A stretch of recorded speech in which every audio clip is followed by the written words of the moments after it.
छोड़। 7 दिन का कृष्ण बोल गया, अरे मौसी हम पे पकड़नो आवे छोड़नो तो हम पे आवे ही ना आए, अब तो ठिकाने लगा के छोड़ेंगे।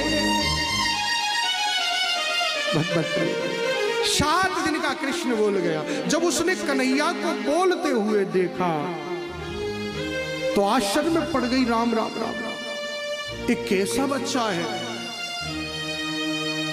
कैसा बच्चा है। 7 दिन का बालक, ये तो अद्भुत है, ये बोल रहा है, ये साधारण बच्चा नहीं है। जैसे ही पूतना के प्राण खिंचे तो पूतना ने विकराल रूप धारण कर लिया। अब भागवत जी में 3 गव्युति की बात लिखी हुई है।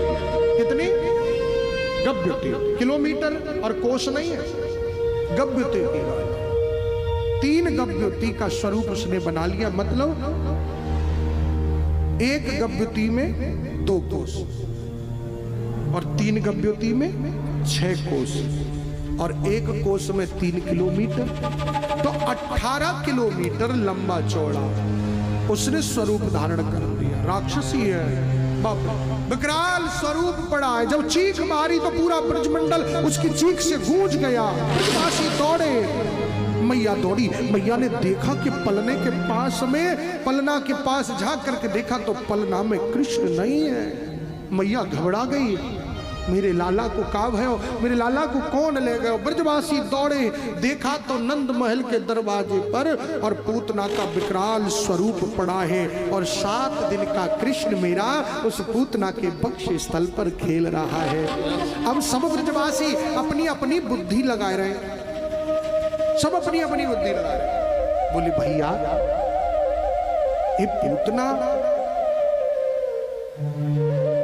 किस बख्शी स्थल पर कन्हैया कैसे आयो?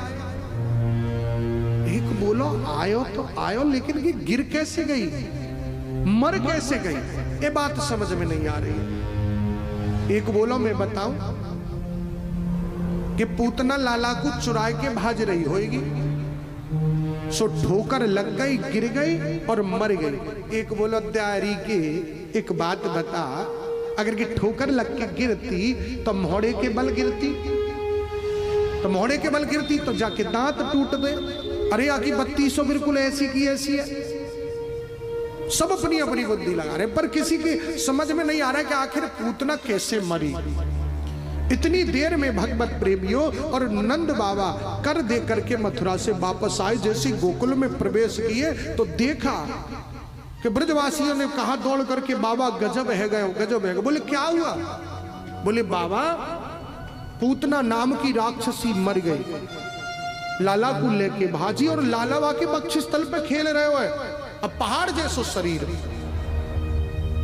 18 किलोमीटर लंबा चौड़ा मायने रखता है महाराज।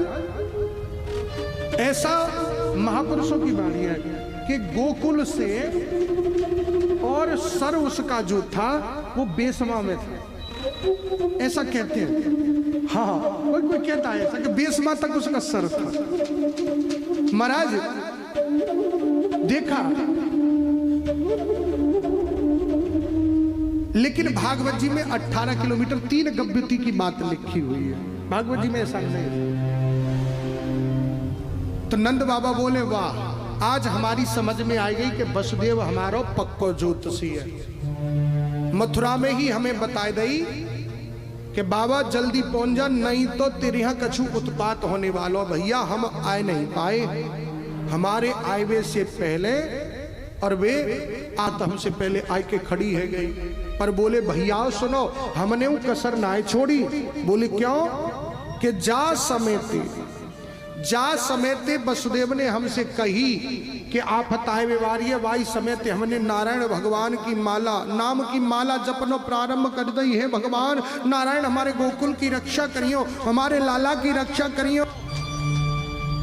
ब्रजवासी बोले अब समझ में आ गई, अब बात समझ में आई बाबा। इतनी देर से हम लोग सब बुद्धि लगा रहे हैं, यही सोच रहे हैं कि आखिर पूतना कैसे मरी। अब समझ में आई है कि लाला को चुराए के जा रही होगी। भैया ए दद्दू, ओ भैया टोपी वाली जय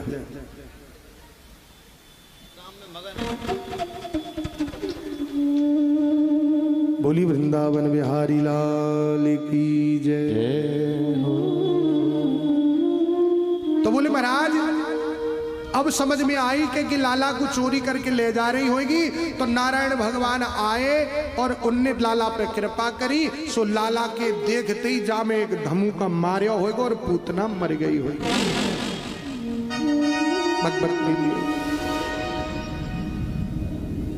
भगवान कहते हैं ब्रजवासियों ने कहा बाबा अब क्या करें, या को तो शरीर इतना लंबो चौड़ो कि याने गोकुल और मथुरा को रास्ता जाम कर दे। नंद बाबा बोले काम करो भैया, जाके जो कि किलोमीटर लंबे लंबे हाथ पांव में सब अपने अपने घर से कुल्हाड़ी और फरसा लेके आओ। लाए के आके हाथ पामन ने काट कर एक जगह इकट्ठे करो। जाके नीचे जितने वृक्ष टूट गए वे सब वृक्षन को काट के आके शरीर पे रखो और शरीर में रख के और या में आग लगाए दो। यही किया।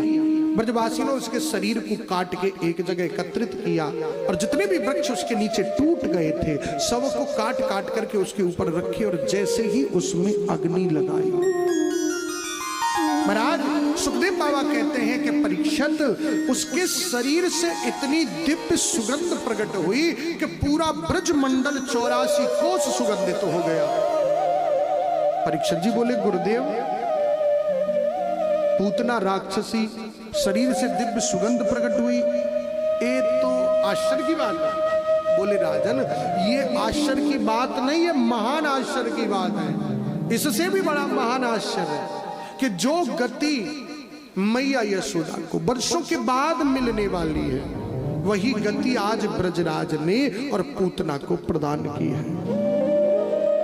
कि चाहे जैसी भी हो कैसे भी आई हो लेकिन इसने काम वही किया है जो मैया यशोदा करती है। भगवान कहते हैं कि सन्मुख होत ही कर दऊं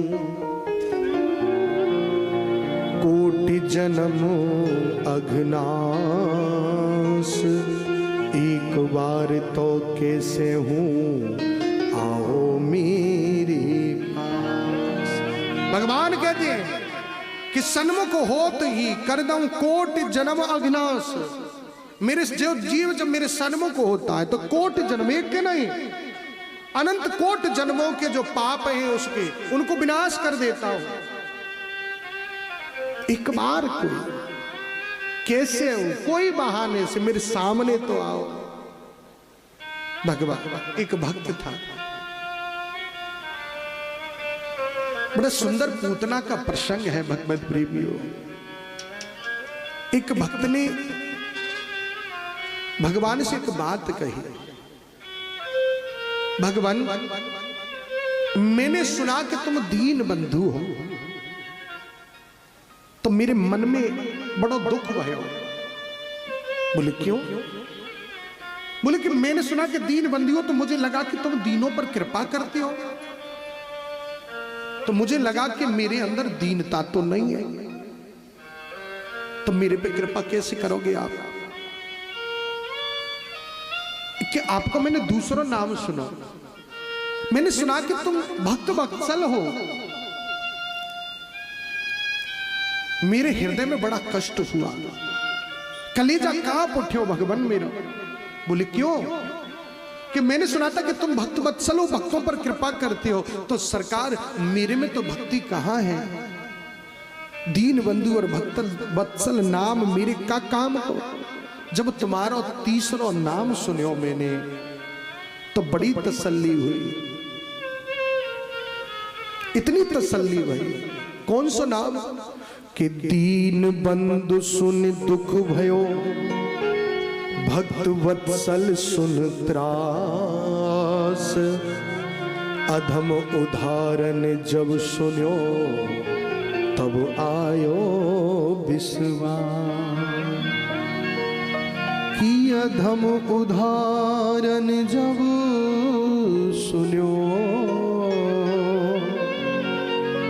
तब आयो विश्वास।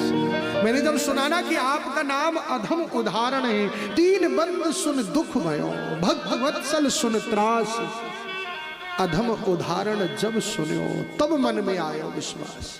हाँ कि मैं अधम हूं, आप अधमों के उद्धार करने वाले हो। तब मेरे मन में विश्वास हो गया, सरकार मैं तो अधम हूं तो मेरे पर जरूर कृपा करने के लिए आएंगे।